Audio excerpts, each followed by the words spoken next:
Good evening everyone. Let us see midpoint theorem and its proof. First comes the statement.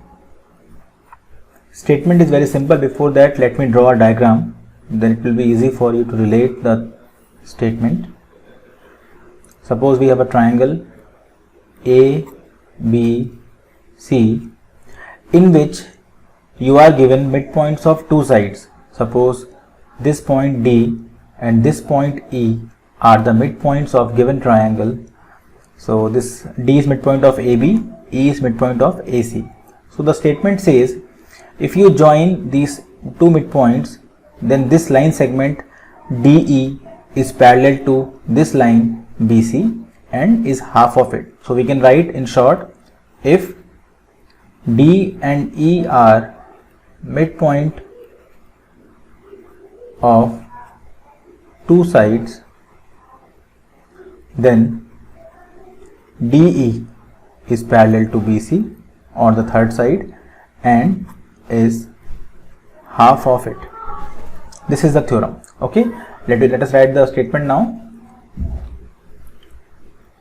Line joining the midpoints of any two sides of a triangle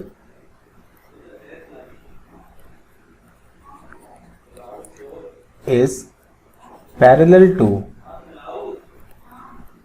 third side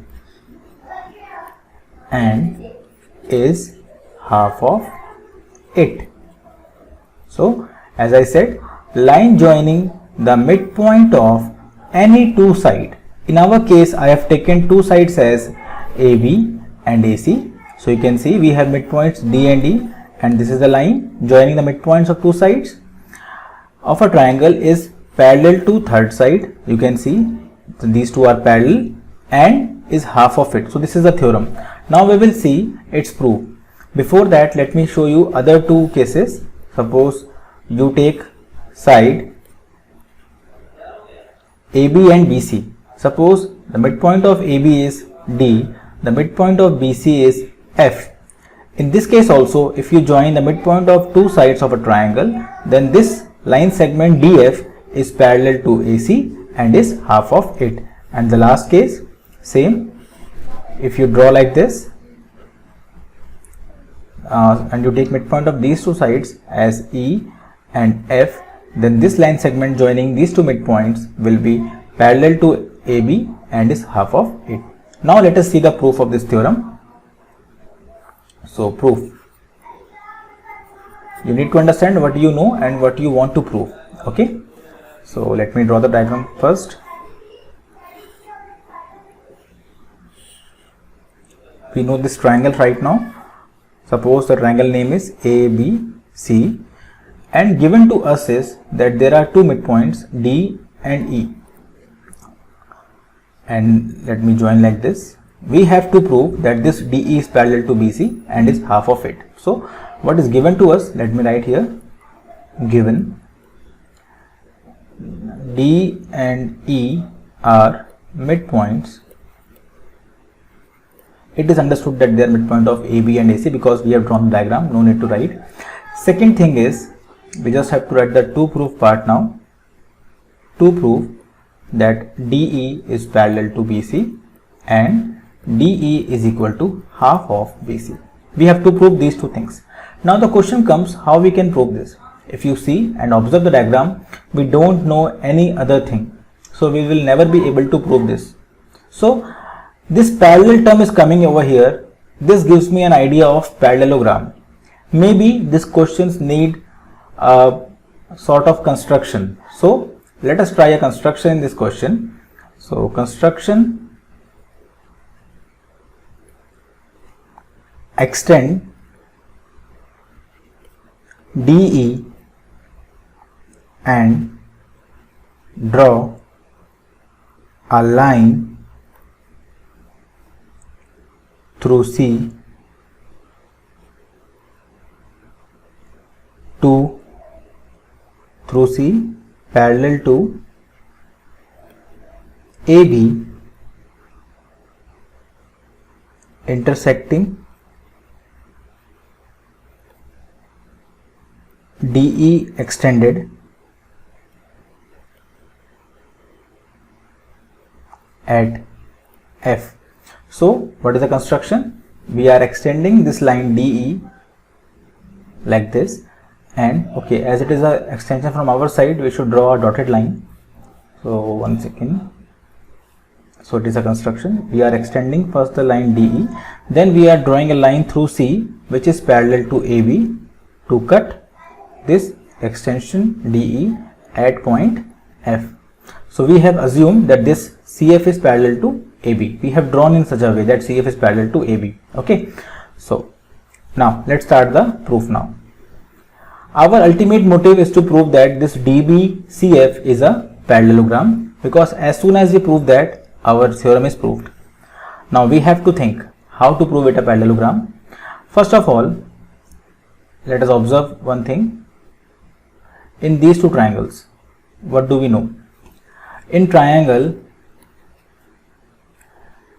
ADE and triangle EFC, first thing we know is AE is equal to EC. This is given to us because E is a midpoint.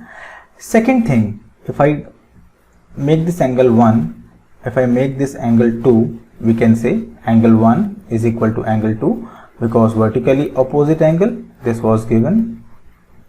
The third thing we have to think, what is it?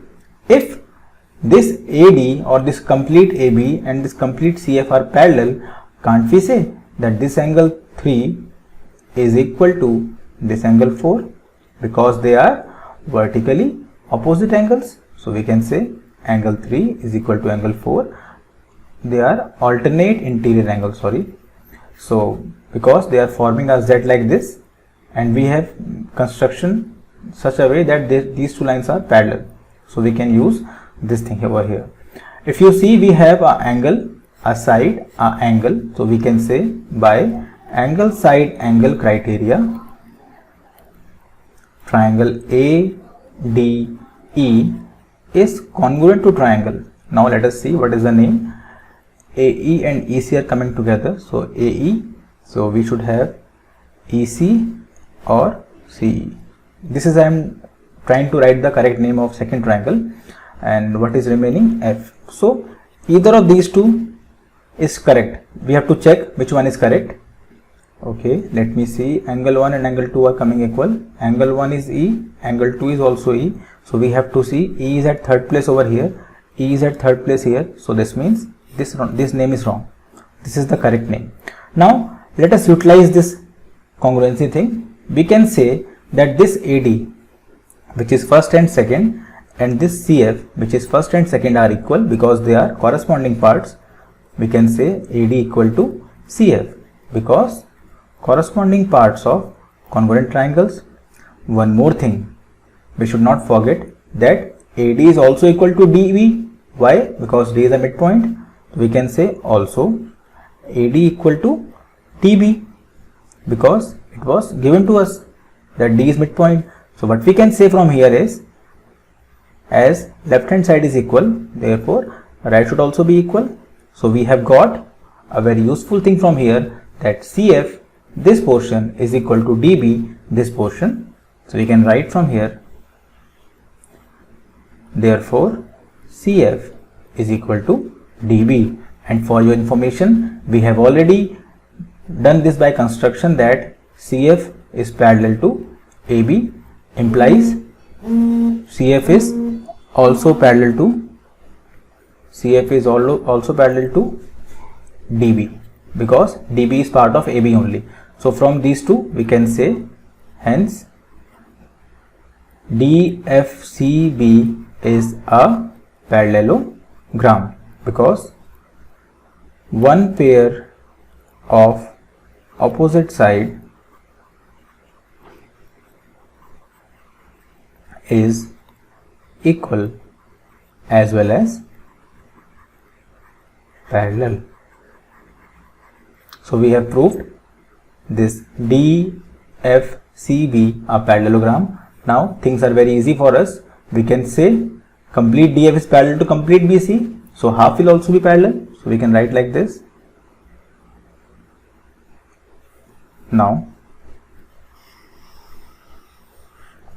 we can say, as it is a parallelogram, therefore DF is parallel to BC, and if DF is parallel to BC, can't we say DE is also parallel to BC, because DE is a part of DF only.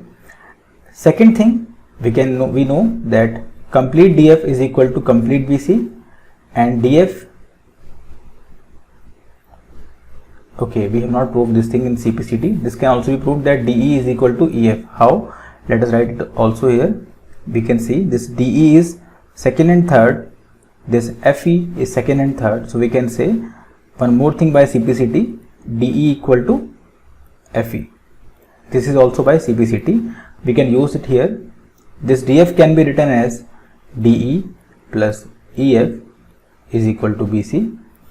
Finally, these two are equal, so we can write twice DE is equal to BC, and DE comes equal to half BC. So we have proved both the things in the theorem known as midpoint theorem. I hope you are able to understand this. In this question, we have done first a construction in which we have extended the side DE and we have drawn a line through C which is parallel to AB and cutting at point F.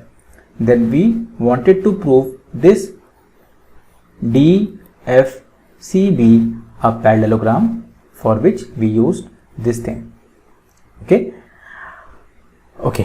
now let's see the next theorem, which is converse of this theorem. Now converse of midpoint theorem. Converse of midpoint theorem. Converse of midpoint theorem, the statement is just reverse of that. In midpoint theorem we had two midpoints. In this case we only have one midpoint. So let me draw the line first. This is a triangle, suppose A, B, C. In this case we know one midpoint, that is D. So here we say if D is midpoint of AB, first thing, and DE is parallel to BC, then we can say E is also a midpoint. So this is converse of last theorem, and the statement is like this: line starting from midpoint of one side, comma, parallel to second side will bisect the third side. I hope you are able to understand the theorem, the statement. It is just saying line starting from midpoint of one side,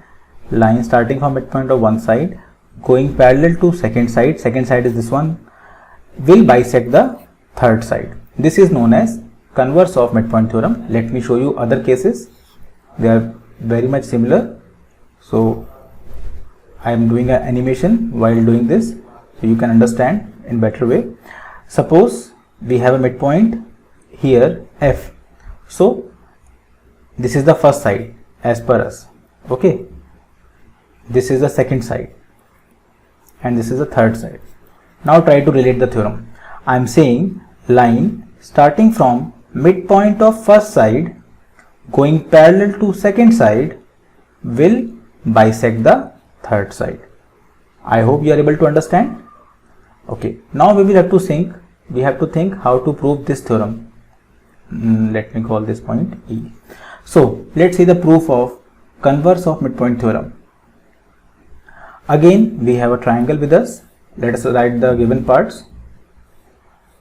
Let me draw the triangle over here so that we can use second side also. Okay, this is the triangle ABC. This time given things have changed. We know D is midpoint, we know DE is parallel to BC, and we have to prove that this E is a midpoint. Okay, question is changed now. So given to us is D is midpoint. Second thing given to us is DE is parallel to BC. We have to prove that E is a midpoint. So in short, we have to prove, we can say AE is equal to EC. We have to prove this thing. So let's see how to prove this. Now the proof. Again, if you think without construction, I don't think it is possible to prove this. So try to think in the similar way we have done the midpoint theorem, and you will be able to understand little bit. Try to think. So again we'll do a construction here. So write the construction. We will be extending this DE. Then we will be drawing again a line parallel to AB, which will cut this extended DE at point F. So same statement will be used. Extend DE and draw a line through C through C, which is parallel to AB, to cut DE extended at F. So this is the statement for construction. Now our motive is to prove AE is equal to EC, and we have learned in the chapter triangles that whatever we want to prove, if there are two triangles containing those two sides, we can just say by making them congruent. Now let us see what we can do. We have to think a way in which we can prove this AE is equal to EC. But right now if you take these two triangles, you won't be able to prove because you don't have the three things with you. So let us again do the same thing. Try to prove this DFCB a parallelogram, and then it will be easy for you. So let's try. In quadrilateral DFCB, we can say DE is parallel to BC. It was given to us. So can't we say if DE is parallel to BC, therefore DF complete will be parallel to BC? Simple. And by construction we have drawn this DB parallel to FC by construction. So we can say as two pairs of opposite sides are parallel, then this DFCB is a parallelogram. So you can write therefore DFCB is a parallelogram because two pairs of opposite side are parallel. Now how this will help us in proving part? We can say implies DB is equal to FC because opposite side of parallelogram.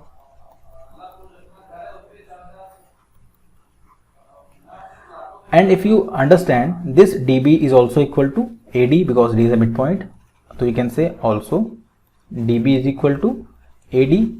Now I understand that you are thinking and you are understanding this thing, why I am doing this, so that I can get this thing. Therefore we can say FC is equal to AD. And now we are ready with all the required things to prove our triangles congruent. Let us see how. So we have proved that this portion AD is equal to FC. Now we will use this in the two triangles. So in triangle ADE and triangle EFC, first thing is AD is equal to CF. We have proved above. Second thing we can say is these two angles, suppose it is 1, it is 2, angle 1 is equal to angle 2, vertically opposite angles. And the third thing, try to think, it's very easy. The third thing, we can see this we can see that this complete AB is parallel to complete CF. So if this is angle 3 and this is angle 4, we can say angle 3 is equal to angle 4 because alternate interior angles. And if you observe now, you have proved angle, angle, side. So by double AS, triangle ADE is congruent to triangle. Now again we have to observe, as AD and CF are coming together, so AD is first and second, CF or FC, and the remaining is E. Now let us see angle 3 and 4. 3 is coming with D, 4 is coming with F. D is second position, so F should be second position. This is the correct name, this is the wrong one. So now we can say that AE, which is first and third, and this CE, which is first and third, are equal. So AE is equal to CE. So we have proved, hence E is the midpoint. So I think this converse of midpoint theorem and midpoint theorem both are clear to you. Okay, try to watch it again if it is not clear. Thank you.